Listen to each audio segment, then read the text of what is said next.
Hi students, welcome back to first code YouTube channel. Management के इस video में आज हम लोग पढ़ेंगे ट्रेनिंग एंड डेवलपमेंट के बारे में। बात करें हम अपने पिछले के वीडियोज के स्टूडेंट, तो हम लोग पढ़ रहे हैं ह्यूमन रिसोर्स मैनेजमेंट। हमने देखा ह्यूमन रिसोर्स मैनेजमेंट का फर्स्ट फंक्शन क्या, स्टाफिंग। स्टाफिंग का हमने फर्स्ट मीन्स एक तरह से फंक्शन बोल सकते हैं या सब फंक्शन लेते हैं। हमने देखा ह्यूमन रिसोर्स प्लानिंग। पहले हम क्या करेंगे, ह्यूमन रिसोर्स की प्लानिंग करेंगे, और जब हमने प्रॉपर प्लानिंग कर ली देन हम रिक्रूटमेंट करेंगे। अब रिक्रूटमेंट के भी काफी सारे प्रोसीजर होते हैं जो कि हमने पिछले वीडियो में डिस्कस कर रखा है, और वो 1 घंटा का वीडियो है, और उसमें से मिनिमम 2 से 3 वीवीआई क्वेश्चन आने वाले हैं, ये मैं गारंटी दे रहा हूँ। तो मेक श्योर आपने आई बटन पे क्लिक करके वो वीडियो को देख लिया। ठीक है, जब स्टाफिंग आपने कर लिया, यानी कि ह्यूमन रिसोर्स डिपार्टमेंट ने जब स्टाफिंग कर लिया, रिक्रूटमेंट कर लिया बेसिकली, तो उसके बाद बात आती है एम्प्लॉय को ट्रेनिंग देने की, या एम्प्लॉय के जो नॉलेज है, एम्प्लॉय का जो स्किल है उसको और डेवलप करने का। अब ये दोनों पर लागू हो सकती है, यानी कि जो नए एम्प्लॉय हैं और जो एग्जिस्टिंग एम्प्लॉय हैं ऑर्गेनाइजेशन में। अब जैसे कोई नया टेक्निक आया है तो जो एग्जिस्टिंग एम्प्लॉय है उनको भी ट्रेनिंग देना है, जो नए एम्प्लॉय हैं उनको भी ट्रेनिंग देना है। ठीक है, तो आज इन सारी बातों पर हम लोग चर्चा करने वाले हैं। तो मेक श्योर आपने वीडियो को लाइक कर दिया हो स्टूडेंट, और चलिए आगे बढ़ते हैं हम लोग। सो ट्रेनिंग, ट्रेनिंग क्या होता है बेसिकली? ट्रेनिंग के बारे में आप लोग हर जगह सुने होंगे, है ना। आप लोग शायद थर्ड सेम में, यानी कि सेकेंड ईयर में और फाइनल ईयर में 2 बार ट्रेनिंग दिया जाता है ना। सो ट्रेनिंग बेसिकली क्या होता है, refer to the imparting of a specific skills, abilities and knowledge to an employee. यानी कि किसी एम्प्लॉय को क्या करना, एक स्पेसिफिक स्किल, यानी कि एक विशिष्ट प्रकार का कौशल, है ना। जैसे मान लिया जाए आप ट्रेनिंग लेने गए हैं सी प्रोग्रामिंग की, तो आपको वो स्पेसिफिक प्रोग्रामिंग लैंग्वेज का ट्रेनिंग दिया जाएगा। ठीक है, एबिलिटीज, कुछ एबिलिटीज सिखाए जाते हैं और नॉलेज प्रोवाइड किया जाता है। So imparting of specific skills, abilities and knowledge to an employ. किसी एम्प्लॉय को एक स्पेसिफिक स्किल, एबिलिटी और नॉलेज प्रदान करना ही क्या है, ट्रेनिंग। ठीक है, तो समझ गए ट्रेनिंग का डेफिनेशन। आप लोग लिख सकते हैं कि ट्रेनिंग बेसिकली क्या होता है। अब हम लोग इसे डिटेल में थोड़ा समझते हैं। A formal definition of training and development is, अगर हम एक ट्रेनिंग एंड डेवलपमेंट की फॉर्मल डेफिनेशन की बात करें तो वो क्या है, इट इज एनी अटेम्प्ट, यह कोई भी अटेम्प्ट है टू इम्प्रूव करंट और फ्यूचर एम्प्लॉय परफॉर्मेंस। जो करंट में एम्प्लॉय हैं हमारे, जो काम कर रहे हैं, और जो हमारे फ्यूचर एम्प्लॉय होने वाले हैं, उनके परफॉर्मेंस को इम्प्रूव करना by increasing an employee's ability to perform through. यानी कि किसके द्वारा, एम्प्लॉय के एबिलिटी को इम्प्रूव करके थ्रू लर्निंग, लर्निंग के द्वारा, usually by changing the employees attitude और इंक्रीजिंग हिजर स्किल्स एंड नॉलेज। और ये कैसे किया जाता है, उसके एटीट्यूड को चेंज करके, यानी कि सॉफ्ट स्किल की भी ट्रेनिंग दी जाती है, और increasing his her skills and knowledge, उसके स्किल्स और नॉलेज को इंप्रूव करके। तो इस पूरे लाइन का मतलब क्या हुआ स्टूडेंट, मैंने तोड़ तोड़ कर बताया, इसीलिए थोड़ा सा ऊपर ऊपर निकल गया होगा, लेकिन समझने के लिए मैंने ऐसा बताया। इसका बेसिकली मतलब ये हुआ कि ट्रेनिंग कोई भी एक ऐसा अटेम्प्ट है जो जिससे कि क्या किया जाता है, एम्प्लॉय जो अभी हमारे पास करेंट एम्प्लॉय काम कर रहे हैं और जो फ्यूचर में संभावित एम्प्लॉय है, जो भावी एम्प्लॉय हैं जिनको हमने रिक्रूट कर लिया है, उनके परफॉर्मेंस को और इंक्रीज करने के लिए, उनके परफॉर्मेंस को इंप्रूव करने के लिए क्या किया जाता है, उन्हें लर्निंग दिया जाता है, यानी कि उन्हें ट्रेनिंग दिया जाता है। किस चीज की, लाइक सॉफ्ट स्किल की, उनके स्किल्स को इंप्रूव किया जाता है, नॉलेज प्रोवाइड किया जाता है। तो ये सारी चीजें क्या कहलाती है, ट्रेनिंग कहलाती है। समझ गए इसका ओवरऑल मतलब आप लोग। तो there are 2 basic types of training. अब देखिए ट्रेनिंग के काफी सारे टाइप्स होते हैं, लेकिन बेसिकली यहाँ पे आपको केवल 2 टाइप्स ऑफ ट्रेनिंग पढ़ना है। अगर आपसे एग्जाम में पूछ दिया जाए, और ये देखिए बहुत ही वीवीआई क्वेश्चन है, ट्रेनिंग और टाइप्स ऑफ ट्रेनिंग काफी बार पूछा गया है, तो आपको बस ये 2 ही लिखना है, एक्सप्लेन कर दीजिएगा डिटेल से। 6 मार्क्स में ही पूछा गया तो गारंटी है, मैं इतना पढ़ा रहा हूँ कि आपको 6 मार्क्स आ जाएगा। अगर नहीं आएगा तो आप मुझे बोलिएगा, टेलीग्राम चैनल है, मैं वहीं पे। ठीक है, सो फर्स्ट है induction training and the second one is skill enhancement training. अब देखिए ये कितना वीवीआई क्वेश्चन है कि इंडक्शन ट्रेनिंग अकेले 4 मार्क्स में पूछा जाता है। ये एकदम आप उठा के देखिए प्रीवियस ईयर को, और प्रीवियस ईयर क्वेश्चन देखिए हमारे चैनल पे अवेलेबल है, मैंने कराया प्रीवियस ईयर क्वेश्चन, और 2 ईयर का और बचा हुआ है वो मैं करवा दूंगा। वो अभी इसलिए रोक के रखा हुआ है क्योंकि उससे उसमें काफी सारे क्वेश्चन जो है मटेरियल्स मैनेजमेंट और प्रोजेक्ट मैनेजमेंट से पूछे गए, तो हम लोग पहले उसे जल्दी से फिनिश कर लेते हैं, देन उस पीवाईक्यू को डिस्कस करेंगे। सो इंडक्शन ट्रेनिंग होता है और स्किल इन्हांसमेंट ट्रेनिंग होता है। ये क्या होता है इसे समझते हैं। सबसे पहले हम लोग समझते हैं इंडक्शन ट्रेनिंग, ठीक है, ध्यान से देखना है। Induction training is a form of introduction for new employees. Induction training क्या होता है? नए जो कर्मचारी का चयन हुआ है, नए जो एम्प्लॉयज हैं, जो एक तरह से क्या बोल सकते हैं, हाँ कर्मचारी ही बोल सकते हैं, नए कर्मचारियों का जो चयन हुआ है उनके लिए क्या होता है, एक फॉर्म ऑफ इंट्रोडक्शन होता है ना, परिचय का एक तरह से ट्रेनिंग होता है। In order to enable them to do their work in a new profession और job role within an organisation, ताकि वो ऑर्गेनाइजेशन में अपने वर्क को, अपने न्यू प्रोफेशन को, अपने जॉब रोल को अच्छे से कर सके। आप लोग देखते होंगे कि जब भी चयन किया जाता है कर्मचारी का, यानी कि एम्प्लॉय को जब हायर किया जाता है, तो इंडक्शन ट्रेनिंग, जिसे इंडक्शन ट्रेनिंग ना करके वेलकम प्रोग्राम भी कर दिया जाता है, ठीक है। तो आपने बहुत बार सुना होगा वेलकम प्रोग्राम रखा गया है कंपनी का, तो वो क्या होता है, इंडक्शन ट्रेनिंग होता है। उसमें काफी सारी बातें बताई जाती है एम्प्लॉयज को, ताकि वो एक तरह से ऑर्गेनाइजेशन के माहौल से रूबरू हो जाए, ठीक है, इसलिए रखा जाता है इंडक्शन ट्रेनिंग। और हम लोग समझते हैं, पता चल जाएगा हमें। Induction training provides employees with a smooth entry into the organisation. Induction training जो होता है वो एम्प्लॉय को ऑर्गेनाइजेशन में एक स्मूथ एंट्री प्रोवाइड करता है, by providing them with the information they require to get started. उनको वो इंफॉर्मेशन प्रोवाइड करता है जो कि उन्हें चाहिए अपने प्रोफेशन को, अपने जॉब रोल को स्टार्ट करने के लिए। Induction training is a systematic training. ये क्या होता है, एक सिस्टमैटिक ट्रेनिंग होता है। अब कौन कौन से इंफॉर्मेशन प्रोवाइड किए जाते हैं इंडक्शन ट्रेनिंग में, ये भी हम लोग जान लेते हैं, क्योंकि मैंने बोला ना इंडक्शन ट्रेनिंग अकेला 4 मार्क्स में आपसे पूछा जाता है। तो अगर इतना लिखिएगा तो 4 मार्क्स तो मिलने वाला है नहीं, अगर इसमें 4-5 बातें और लिख देते हैं तो हमें फुल मार्क्स मिल जाएगा।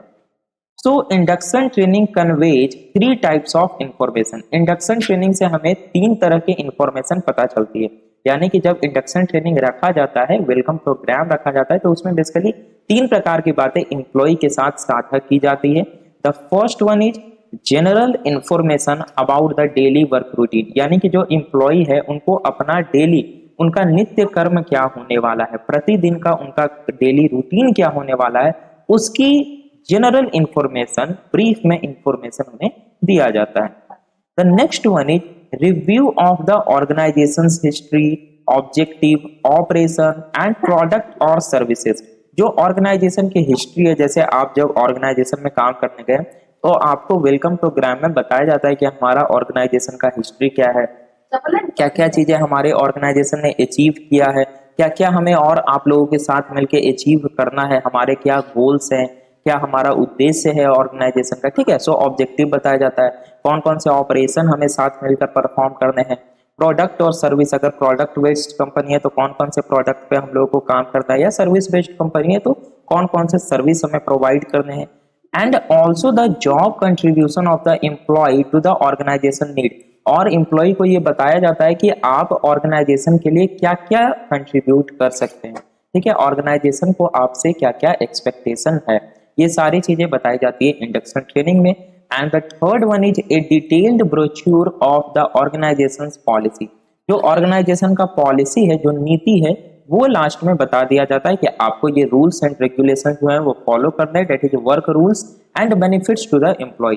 जो वर्क रूल्स होते हैं, मीन्स काम करने के भी रूल होते हैं, आपको उन रूल्स में रहकर ही काम करना पड़ता है, और जो बेनिफिट्स मिलते हैं एम्प्लॉय, तो थोड़ा सा हम लोग इसे भी जान लेते हैं स्टूडेंट, क्या बेनिफिट्स, क्या रूल्स बताए जाते हैं। क्योंकि देखिए इंडक्शन ट्रेनिंग आपसे 4 मार्क्स में पूछा जाता है अकेले, अगर ये 6 मार्क्स में पूछ दिया गया तो आप इतना पूरा लिख दीजिएगा, फिर भी 6 मार्क्स आपको नहीं मिलेगा। तो इसके बारे में थोड़ा सा हम लोग और जान लेते हैं। So in general, the following topics are covered under the induction training. Generally जो इंडक्शन ट्रेनिंग के अंदर इन सारे टॉपिक्स को कवर किया जाता है। The first one is organisational issue. इसमें क्या क्या बताया जाता है, हिस्ट्री ऑफ एम्प्लॉयर, जो पहले एम्प्लॉयर है उसकी हिस्ट्री बताई जाती है ना, वो खुद अपना हिस्ट्री बताता है। ऑर्गेनाइजेशन ऑफ एम्प्लॉयर, जो ऑर्गेनाइजेशन है उसके बारे में बताया जाता है। नेम्स ऑफ की एग्जीक्यूटिव, जो की एग्जीक्यूटिव पर्सन होते हैं लाइक चीफ एग्जीक्यूटिव है ना, सीईओ, या ऑर्गेनाइजेशन के जो भी हाई लेवल कमेटी के मेंबर्स होते हैं टॉप लेवल मैनेजमेंट पे, उनके बारे में थोड़ा सा बताया जाता है। एम्प्लॉइज रोल एंड डिपार्टमेंट, जो एम्प्लॉइज को हायर किया गया है उनके रोल के बारे में है ना, उनका अलग अलग क्या डिपार्टमेंट होने वाला है ये बताया जाता है। लेआउट ऑफ फिजिकल फैसिलिटी, जो एम्प्लॉय को फिजिकल फैसिलिटी प्रोवाइड किया जा रहा है उसके बारे में थोड़ा सा डिटेल में बताया जाता है। The next one is probationary period. अब देखिए प्रोबेशन पीरियड क्या होता है, काफी सारे को इसमें कंफ्यूजन होता है। प्रोबेशन ये होता है कि कंपनी या कोई भी ऑर्गेनाइजेशन जब आपको हायर करती है तो वो आपका ट्रायल करती है। ये बेसिकली 1 मंथ टू 6 मंथ्स तक का होता है, ठीक है। इसमें इस पीरियड में, प्रोबेशन पीरियड में, आप और आपका एम्प्लॉयर दोनों ये देखता है कि क्या आप इस जॉब के लिए बेस्ट सुइटेबल है या नहीं है। यानी कि ये जो ट्रायल पीरियड होता है, ये जो प्रोबेशन पीरियड होता है, इस अवधि में ये देखा जाता है, आप खुद भी देख सकते हैं कि क्या मुझे इस जॉब में मन लग रहा है या नहीं लग रहा है। अगर नहीं लग रहा है तो आप उस प्रोबेशन पीरियड के बाद उस जॉब से हट सकते हैं। और अगर एम्प्लॉयर को ऐसा लग रहा है कि नहीं आपसे नहीं हो पा रहा है तो वो प्रोबेशन पीरियड के बाद आपको ऑर्गेनाइजेशन से निकाल सकती है या किसी दूसरे जॉब में वो आपको स्विच कर सकती है, ठीक है। ये होता है probationary period. The next one is product line और सर्विस प्रोवाइडेड, जो आपका प्रोडक्ट लाइन है जहां पे आपका हायर हुआ है, जो भी सर्विस आपको प्रोवाइड किया जाएगा, ये सारा बातें बताया जाता है। नेक्स्ट है ओवरव्यू ऑफ प्रोडक्शन प्रोसेस, जो प्रोडक्शन प्रोसेस ऑर्गेनाइजेशन में हो रहा है उसका ओवरव्यू दिया जाता है। कंपनीज के जो भी पॉलिसीज हैं, जो भी अलग अलग रूल्स हैं, उनके बारे में बताया जाता है।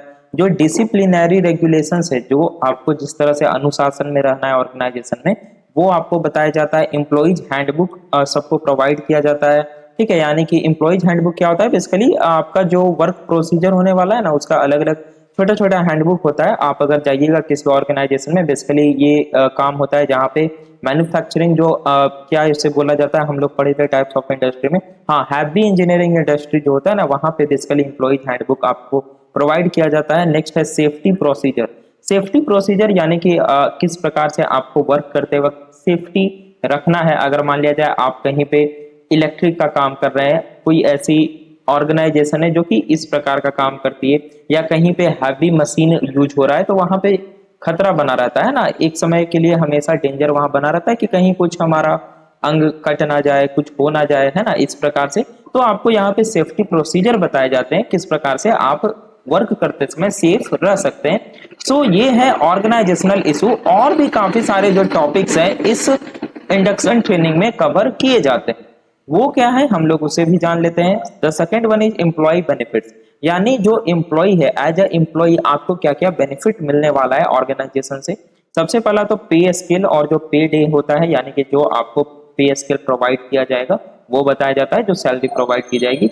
कितने वैकेशंस आपको मिलेंगे और कितने हॉलीडेज मिलेंगे, ठीक है, ये आपको बता दिया जाता है।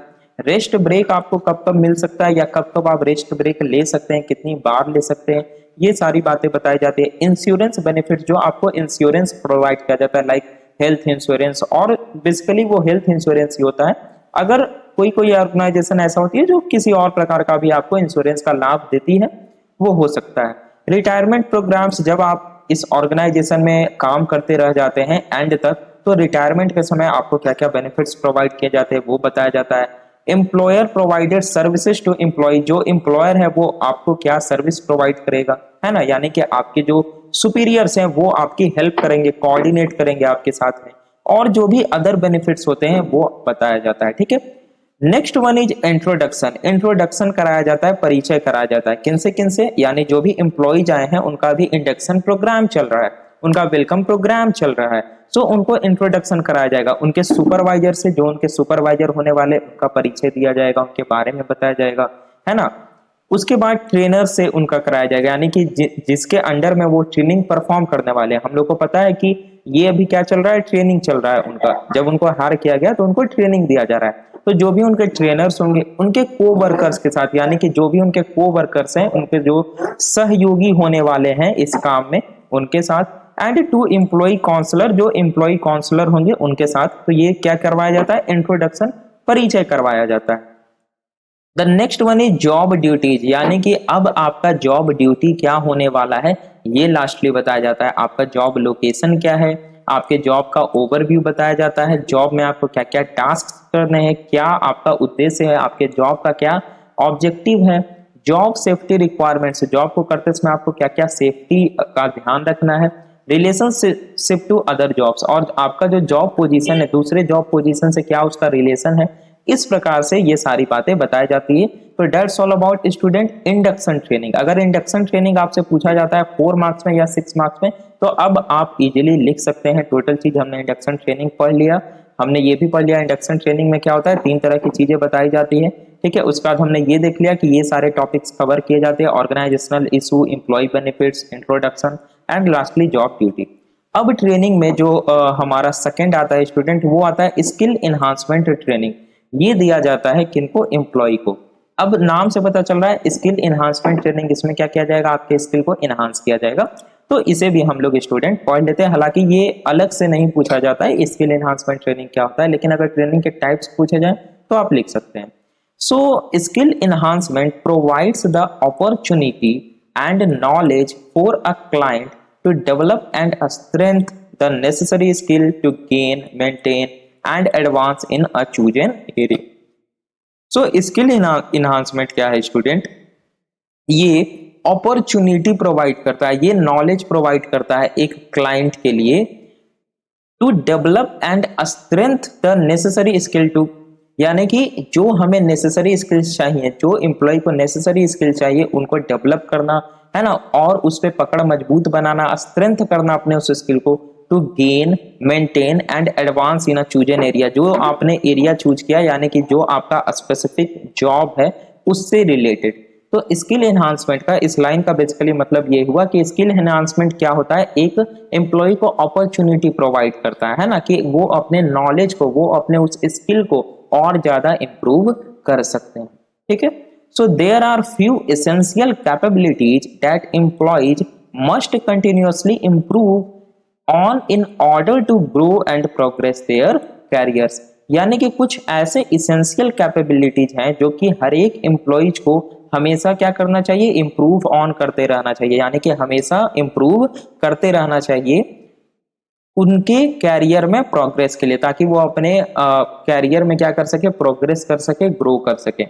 And it's up to the employers to make sure that all of these areas are incorporated into the learning process, और ये एम्प्लॉयर की जिम्मेदारी है, एक तरह से कह सकते हैं ये सारा एम्प्लॉयर के ऊपर है कि वो यह सुनिश्चित करे कि ये सारे जो इसेंशियल कैपेबिलिटीज है वो लर्निंग प्रोसेस में शामिल है।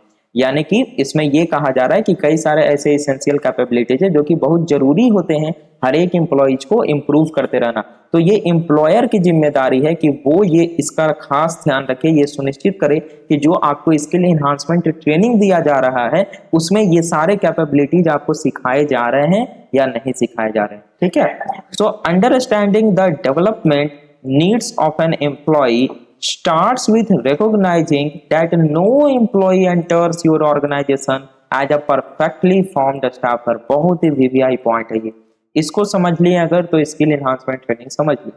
देखिए क्या लिखा हुआ है, understanding the development needs of an employ, किसी एम्प्लॉय का जो डेवलपमेंट नीड्स है, जो उसका डेवलपमेंट, जो उसकी उत्पादक आवश्यकता है, उसको समझने के लिए हमें क्या करना पड़ता है, ये रिकॉग्नाइज करना पड़ता है, ये मानना पड़ता है that no employee enters your organisation as a perfectly formed staffer. कोई भी एम्प्लॉय आपके ऑर्गेनाइजेशन में परफेक्ट एम्प्लॉय बन के एंटर नहीं करता है, परफेक्टली फॉर्म्ड स्टाफर वो नहीं होता है। आपको उसे ट्रेनिंग प्रोवाइड कराना ही कराना है, आपको ऐसा मान के चलना है। क्यों मान के चलना है भाई, in fact as your companies needs evolve due to digital transformation, क्योंकि आपका जो ऑर्गेनाइजेशन है उसका जो नीड है, ऑर्गेनाइजेशन की जो आवश्यकता है वो डिजिटल ट्रांसफॉर्मेशन से इवॉल्व होते रहती है, यानी कि धीरे धीरे उसमें विकास होते रहता है, चेंज होते रहता है, मॉडिफिकेशन होते रहता है, ठीक है। So it's impossible to consider that any employee entering your business could be entirely prepared for its future needs। तो ये मान के चलना असंभव है कि कोई भी एम्प्लॉय आपके ऑर्गेनाइजेशन में आएगा और वो भविष्य में जो आवश्यकताएं आने वाली है उसके लिए प्रिपेयर रहेगा। ऐसा नहीं है, आपको क्या करना पड़ेगा, उसे ट्रेनिंग प्रॉपर प्रोवाइड करना होगा, उसके बाद वो उस टास्क को कंप्लीट करेगा। ठीक है। जो स्किल इन्हांसमेंट ट्रेनिंग होता है स्टूडेंट, अब वो दो प्रकार का होता है। The first one is soft skill and the second one is hard skill. अब सॉफ्ट स्किल हार्ड स्किल क्या होता है, नेम से पता चल रहा है, आप लोग जानते भी होंगे। सॉफ्ट स्किल, अगर आप लोग बिहार के हैं तो KYP प्रोग्राम आपको कराया जा रहा है ना, आप लोग को उसमें सॉफ्ट स्किल की ट्रेनिंग दी गई होगी, तो आप लोग को पता होगा। तो सॉफ्ट स्किल डेवलपमेंट एरियाज क्या होता है, soft skill develop an employees way of thinking and their behavior in such a way as to ready them for almost any functional requirement present or future। यानी कि soft skill क्या करता है, develop an employees way of thinking, एक employ के सोचने की जो शक्ति है, जो उसका सोचने का तरीका है ना, शक्ति नहीं, वे ऑफ थिंकिंग, जो उसका सोचने का तरीका है उसको चेंज करता है। ठीक है, उसको डेवलप करता है। एंड देयर बिहेवियर इन सच ए वे, और उनके बिहेवियर को, उनके बर्ताव को बदलता है, उनके बर्ताव को डेवलप करता है इस प्रकार से to ready them for almost any functional requirement, उनको किसी भी फंक्शनल रिक्वायरमेंट के लिए रेडी करने के लिए जो अभी प्रेजेंट में है या फ्यूचर में आने वाले। मीन्स ओवरऑल हम समझे तो सॉफ्ट स्किल डेवलपमेंट क्या है कि किसी एम्प्लॉय के सोचने का जो तरीका है उसको डेवलप करना, उसका विकास करना, और उसका जो behaviour. Okay, so some important soft skill enhancement area are, जो कुछ important soft skill enhancement area है वो मैं बता रहा हूँ।